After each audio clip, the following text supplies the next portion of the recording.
Zdaj, moja tema je graditev in gradbeništvo. Rada bi predstavila nekaj ključnih mejnikov zadnjih 4 let, mogoče nekaj najpomembnejših. Seveda vseh ni mogoče danes predstaviti in za zaključek bi se rada vprašala skupaj z vami, kako naprej, kaj v naslednjih 4 letih. Zakaj pravzaprav obdobje 4 let? Pisalo se je leto 2014, že dekan Mikoš je omenil, da se je takrat pravzaprav zbrala iniciativa na področju graditve in gradbeništva, ki se je poimenovala Zbor za oživitev in razvoj slovenskega gradbeništva. Veliko organizacij nas je bilo, prvič smo nastopili usklajeno, gre za v bistvu inženirsko arhitekturno zbornico, gre za zbornico gospodarstva, obrti in podjetništva. Sodelovali, priključili sta se obe gradbeni fakulteti iz Ljubljane in Maribora, sodelovala je tudi fakulteta za arhitekturo, Slovenska inženirska zveza, skratka pomembni akterji na področju graditve in gradbeništva.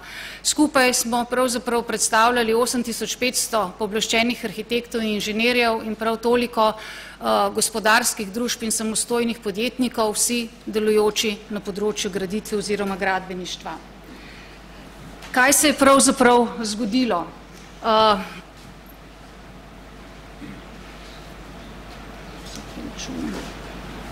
Kaj je bil namen ZORG-a? Namen je bil osvetliti trenutno stanje v gradbeništvu, pripraviti nabor potrebnih ukrepov za njegovo oživitev in razvoj in z njimi seznaniti politične stranke v času pred volitvami novo vlado.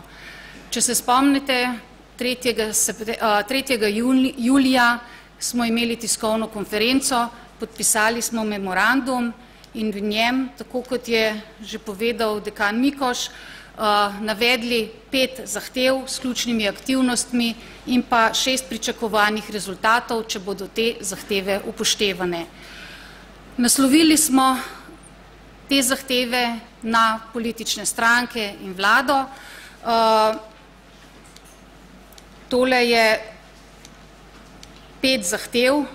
Kaj smo pravzaprav zahtevali? Zahtevali smo ustanovitev novega ministrstva za graditev oziroma za gradbeništvo, to je bilo danes že nekajkrat izpostavljeno in pravzaprav temu nismo uspeli.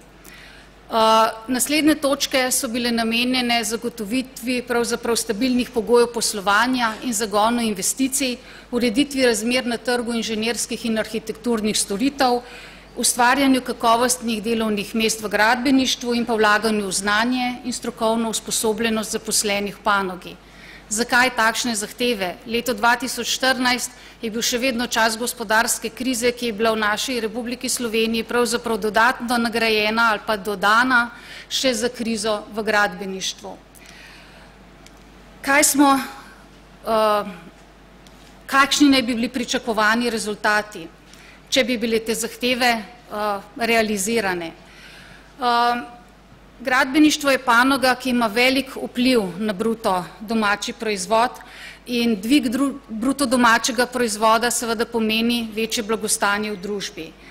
Takrat je bil bruto domači proizvod 4%, tisti iz gradbeništva, vemo pa, da v razvitih državah ta sega na doseže 6 do 8%. Z realizacijo teh zahtev smo si obetali 10 do 20 tisoč novih delovnih mest v gradbeništvu, mišljeno je širše področje graditve in gradbeništva, ne ozek segment izvajalskih podjetij. Ohranitev zdravega jedra gradbeništva, spravi tudi arhitekturnih in inženirskih podjetij, predvsem pa tudi višjo socialno varnost zaposlenih v panogi. Pomemben segment so predstavljale tudi javne investicije oziroma pametno ravnanje z javnim denarjem, javnimi financami in pa seveda doseganje kakovostnih in učinkovitih gradenj. Konec leta, kot je bilo že omenjeno, je bil izdelan akcijski načrt, v njem je bilo navedenih več kot 50 različnih ukrepov, vsak ukrep je imel svojega nosilca, bodi si iz vrst organizacij, ki so bile združene v Zboru za gradbeništvo, bodi si iz vrst vlade oziroma ministrstev. Konkreten namen, cilj in pa ukrep. Zbor je pravzaprav ta akcijski načrt poslal predsedniku vlade in ga prosil za sprejem, vendar do tega sprejema nikoli ni prišlo. Žal. Res pa je, da so se na ta akcijski načrt pozitivno odzvala najprej 3 in nazadnje še 4. ministrstvo, v prvi vrsti Ministrstvo za okolje in prostor, potem Ministrstvo za javno upravo, Ministrstvo za infrastrukturo in pa nazadnje tudi Ministrstvo za gospodarstvo.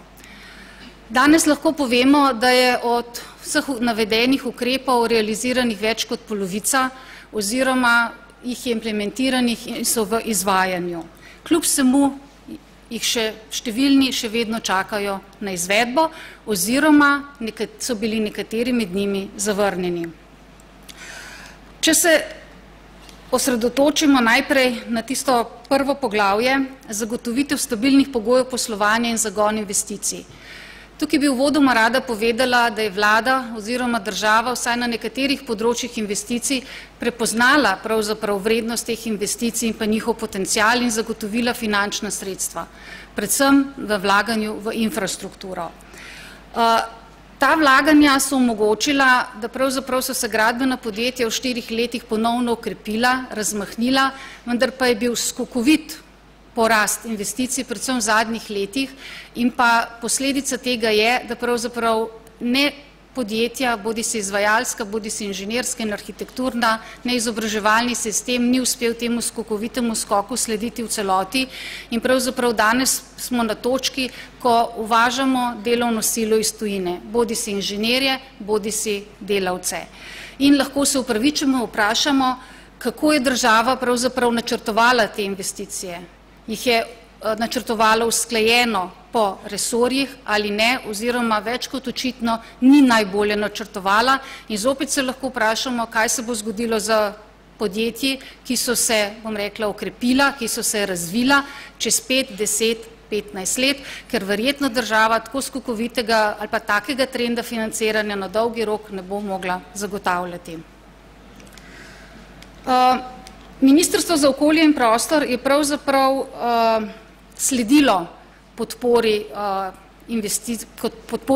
vztrajno dajalo podporo investicijam in zato tudi sprejelo nove zakone, že omenjeni trojček prostorske, gradbene in poklicne zakonodaje, kjer se je z vidika investicij optimizirala priprava prostorskih aktov, poenostavilo se je pridobivanje okoljevarstvenih soglasij in pa gradbenih dovoljenj.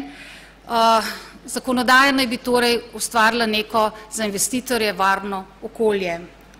Zdaj zakoni pravzaprav, tako kot je bilo gospod Ivanič že povedal, niso zaživeli, uporabljati se bojo pričeli šele s 1. junijem, učinek bo mogoče oceniti šele čez nekaj let, jaz osebno vidim v njih velik potencial.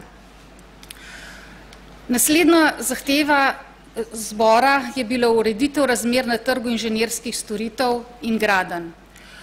En velik segment je predstavljalo področje javnih naročil oziroma javno naročanje arhitekturnih in inženirskih storitev in gradenj. Kaj smo pravzaprav želeli, da bi se doseglo na tem področju? Več znanja, več stroke, več odgovornosti s ciljem višjih kakovosti teh gradenj, manjše porabe finančnih sredstev. Kaj smo pravzaprav dosegli? MOP je v novem gradbenem zakonu in zakonu o arhitekturni in inženirski dejavnosti prenovil in poostril pogoje za upravljanje dejavnosti, spremenil je regulirane poklice in z njimi tudi nekako omejil oziroma povečal in jasno določil odgovornost vsakega reguliranega poklica.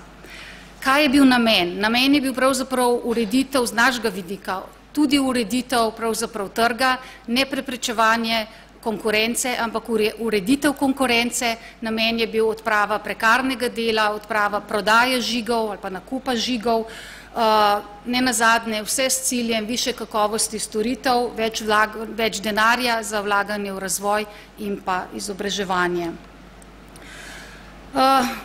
Tako kot prej se lahko le ponovim, prehodno obdobje za arhitekturne in inženirska podjetja je 1 leto, za izvajalska podjetja 2 leti, se pravi, rezultati bodo vidni šele čez 2, 3, 4 leta, tisti pravi. To je dolga doba.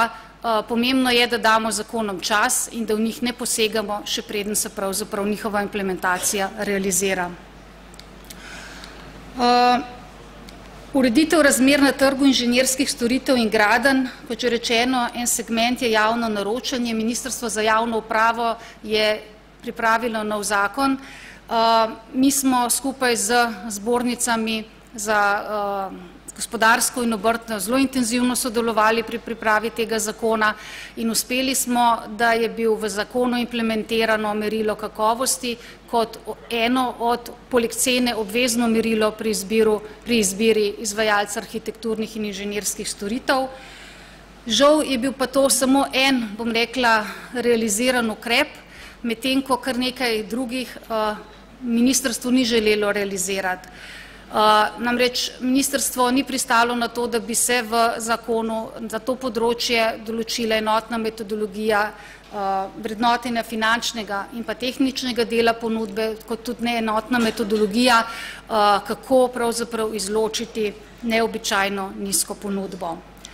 Za piko na i je bil Ministrstva za javno upravo pravzaprav deležen tudi gradbeni zakon, kjer smo Ministrstvo za okolje in prostor s strokovnimi argumenti prepričali, da za vodenje investicij potrebujemo odgovorno osebo, ki bo pooblaščen arhitekt in inženir iz številnih razlogov, vendar pa je Ministrstvo za javno upravo v medresorskem usklajevanju to določilo črtalo. Ministrstvo je sicer pripravilo skupaj z Zborom za gradbeništvo oziroma gospodarsko zbornico in našo zbornico smernici za javno naročanje, vendar moramo reči, da eno leto in pol že delamo analizo in premiki se sicer kažejo, vendar so zelo majhni, tako da smo tako mi kot gospodarska zbornica za rezultati nezadovoljni in smo že lani zahtevali pravzaprav spremembe na tem področju, ki bi bile obligatorne pravzaprav za javne naročnike. Ureditev razmer na trgu inženirskih storitev in gradenj. Gre za pravzaprav nadaljevanje pravzaprav te točke, nastavek za sprejem standardiziranih popisov del, posebnih in splošnih tehničnih pogojev gradnje je v gradbenem zakonu, vendar žal nima nosilca. To pomeni, da ga sicer lahko pravzaprav iz zakona kot zakonsko podlago vzame katerokoli ministrstvo in na njem gradi. Na srečo je, kot sem že omenila, se v ukrepih ZORGA ali pa v programu ZORGA našlo tudi Ministrstvo za gospodarstvo, seveda ob naših velikih naporih in aktivnostih, in ministrstvo je pripravilo v tem letu akcijski načrt za uvedbo digitalizacije v gradbeni sektor. Vemo, gradbeništvo naj bi bila tudi na nivoju Evropske unije ena najbolj, bom rekla, slabo razvitih panog in digitalizacija naj bi pravzaprav po novem posegla tudi v ta segment. Tako da pripravljajo akcijski načrt, v njem je našlo mesto tudi, so našli standardizirani popisi, ki si jih naši, predvsem izvajalci, močno želijo, se bi zagotavljali enakopravnost v sistemu javnega naročanja in eden od delov tega akcijskega načrta je tudi BIM, ki naj bi ga predvidena je uvedba v javni sektor. Kaj se je zgodilo pravzaprav s tem akcijskim načrtom? Akcijski načrt čaka na potrditev na vladi, ta naj bi se zgodila marca, vemo, kaj se je zgodilo z vlado in pravzaprav ne vemo, kakšna prihodnost čaka akcijski načrt. Upamo lahko le, da ga bo prihodnja vlada vzela v roke, ga obravnavala in potrdila. Ustvarjanje kakovostnih delovnih mest v gradbeništvu. Na tem področju je bil pravzaprav dosežen najmanjši napredek. Namen teh ukrepov, ki smo jih zapisali, je bil, da se prepreči širjenje socialnega dampinga v gradbeništvu, dela na črno in nelojalne konkurence. Realiziran ukrep je pravzaprav ukrep, ki so ga realizirale inšpekcijske službe. Lahko jih na tem mestu pohvalim. Njihovo delo se je vsaj na našem področju razmahnilo. Tako inšpekcija za delo kot gradbena inšpekcija in pa tržna inšpekcija so obiskovale gradbišča z načrtnimi akcijami. Res pa je, da pogrešamo inšpekcijski nadzor popoldne in ob vikendih, ker, kot trdijo kolegi izvajalci, je takrat v bistvu teh stvari, ki nas žulijo, pravzaprav največ in bi bili inšpektori takrat na terenu zaželeni. Kateri ukrepi oziroma predlogi so bili preslišani? Odprava gradnje v lastni režiji, kljub prizadevanjem je Ministrstvo za okolje in prostor ni bilo pripravljeno odpraviti, pravzaprav je na nek način pogoje še omililo. Tudi predlog, da bi se uvedle znatne olajšave za investicije na podlagi računov, je bil preslišan. Zelo boli pa tale sprejem zakonske osnove za uvedbo paritetnega sklada za gradbeništvo, namreč paritetni skladi so poznani in uveljavljeni v mnogih evropskih državah, omogočajo pravzaprav enakovreden, enakopraven nastop izvajalcev v eni državi in v drugi državi. Gre za sredstva, ki jih izvajalci plačujejo v ta namen in gredo za izobraževanje, za socialo in tako naprej. In tega paritetnega sklada ni mogoče uvesti, če ni zakonske osnove. Gospodarska in obrtna zbornica se na ekonomsko-socialnem svetu pravzaprav truta, mislim, da že 3 leta, vendar nobenega rezultata. Tako da apel vsem tistim, kot je bilo danes rečeno, ki boste sodelovali pri prihodnji vladi oziroma lahko vplivali na njo, to je ena zelo pomembnih stvari. Vlaganje v znanje in strokovno usposobljenost zaposlenih v panogi je še zadnja zahteva, ki je bila podana v memorandumu. Kar nekaj ukrepov je bilo realiziranih, bodisi na področju vajeništva, kjer pa je žal vključen samo en poklic z področja graditve. Prenovljeni so bili tudi programi za pridobitev nacionalne poklicne kvalifikacije. Z ZAID-om je bilo uvedeno obvezno poklicno izobraževanje pooblaščenih arhitektov in inženirjev. Štipendije se dajo za 8 deficitarnih poklicev z področja gradbeništva. Žal je pa nekoliko zapostavljeno ostalo pravzaprav področje višjega in visokega izobraževanja, kjer niso bili realizirani ukrepi. Gre za financiranje pravzaprav ustreznega financiranja tehničnih študijev, ki je bolj zahteven študij z vidika praktičnega dela in potrebnih pripomočkov, kot financiranje nekih aplikativnih raziskav oziroma davčne olajšave za delodajalce, ki pravzaprav zaposlujejo vajenci, ki financirajo doktorski študij in podobno. Zdaj, če si pogledamo statistiko, leto 2008, ko je bil še čas konjunkture, leto 2014, ko se je ustanovil ZORK in v bistvu leto 2017.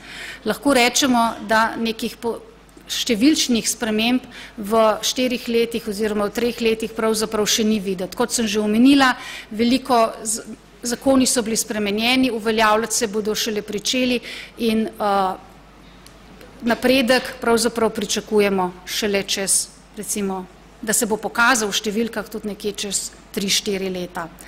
Kateri pomembni ukrepi še čakajo? Še vedno tisti za pravzaprav ustanovitev Ministrstva za gradbeništvo. Danes je bilo že povedano nekaj o tem, tako da jaz pravzaprav o tem ne bi izgubljala več besed. Nadgradnja sistema javnega naročanja, tudi za zelenim in trajnostnim javnim naročanjem, omenjena digitalizacija v gradbenem sektorju, davčne olajšave, paritetni sklad, več poklicev vključenih v sistem vajeništva, kot že omenjene davčne spodbude, predvsem pa nekaj. Dekan Mikoš je bil skromen, povedal je, da interesa za študij med mladimi pravzaprav za gradbene poklice ni. Država res je, se ne trudi in želimo, da bi to država podprla, tako vključevanje mladih v gradbene poklice kot druge tehniške poklice. Moram pa pohvaliti pravzaprav obe gradbeni fakulteti. Na tem področju sta namreč veliko bolj aktivni, kot ste bili in verjetno ste tudi vi opazili v času tehle, kakšnih dnevov ste imeli zdaj? Informativnih dnevov, pardon, da so bili prispevki, da so v njih sodelovali tako arhitekti kot inženirji in da pravzaprav so fakultete, tehniške fakultete nagovarjale mlade. Se pravi, fakultete si prizadevajo, vendar dejstvo je same ne bodo zmogle, tukaj bo potrebna neka širša akcija na nivoju države. Kaj za zaključek lahko povem? Samo tale stavek zbora, sem kot papagaj, ki se ponavljam iz leta 2014, skratka, ne želimo nič drugega kot to, kar pravzaprav drugi že imajo in želimo, da se to implementira. Hvala lepa.